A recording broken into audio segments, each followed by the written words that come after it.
But Israel has a PhD in deception, because it's Dajjal at the back of this, the mastermind.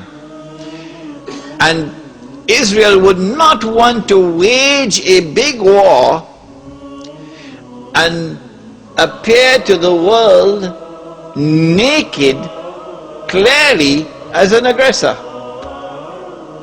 No, that's not deception.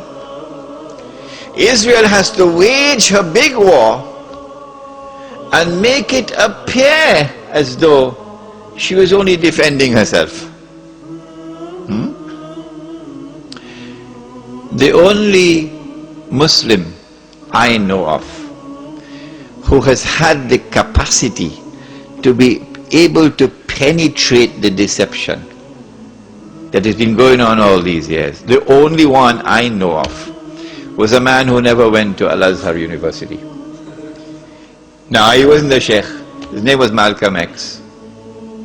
He's the only man I know of who had that eyes wish to see and could clearly recognize the strategy and the deception. Read Malcolm X.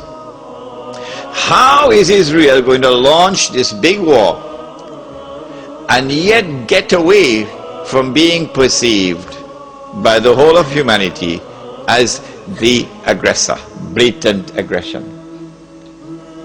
You have to come with a good strategy. The strategy is this. Ariel Sharon goes into Masjid al-Aqsa with 1,000 Israeli military with him, with their shoes on, with the full knowledge that this calculated act of extreme provocation must have a response, a fiery response. And as the flames of the new intifada emerge, you must keep it burning by committing upon the Palestinian people more and more atrocities that drive them into a greater and greater rage. This is planning, this is strategy, this is not happening by accident. As Israel unleashes this barbaric oppression upon the Palestinian people,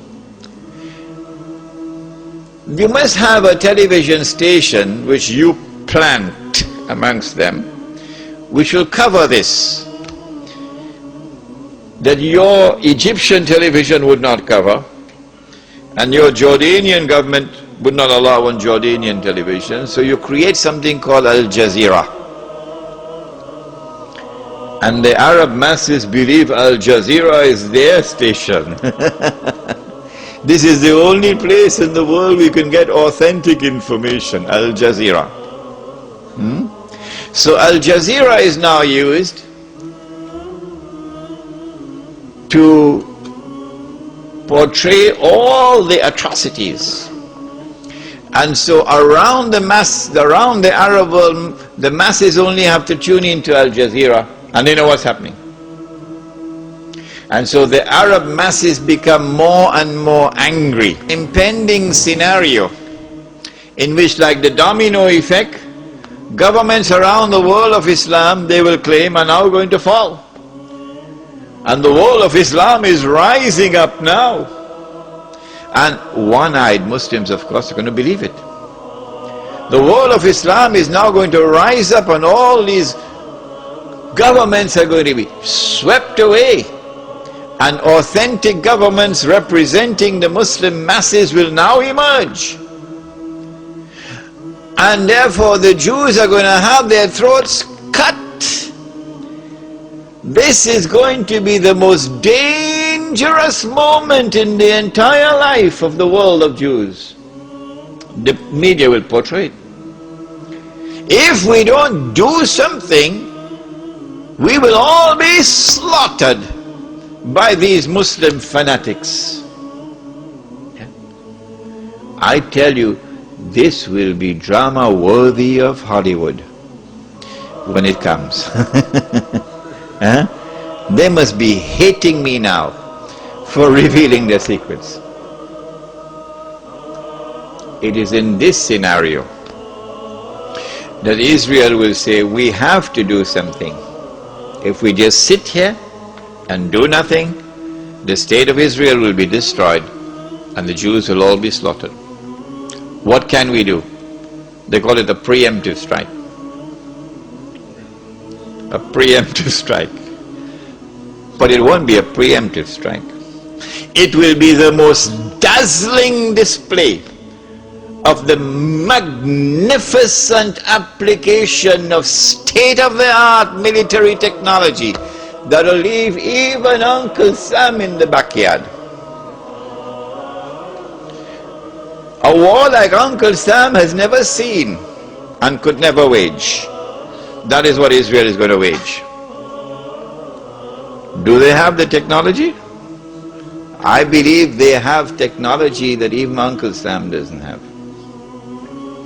It will be a lightning strike.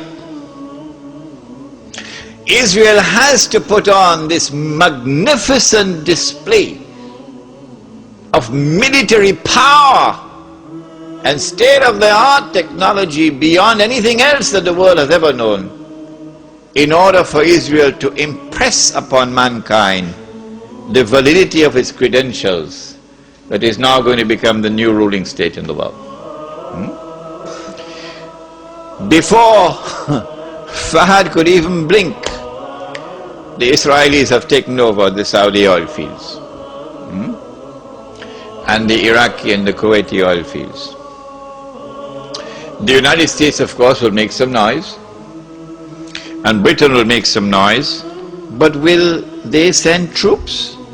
Not, of course not. The United Nations Security Council is now going to be used by the rest of the world, particularly Uncle Europe, and Uncle Japan, and the rest of the world. They will take the United Nations and seek to use the United Nations now to do something about this. Collective action to force Israel to withdraw. Because if Israel does not withdraw, Europe is going to be choked, Japan is going to be choked. And as the United Nations is now being used for the first time in its history,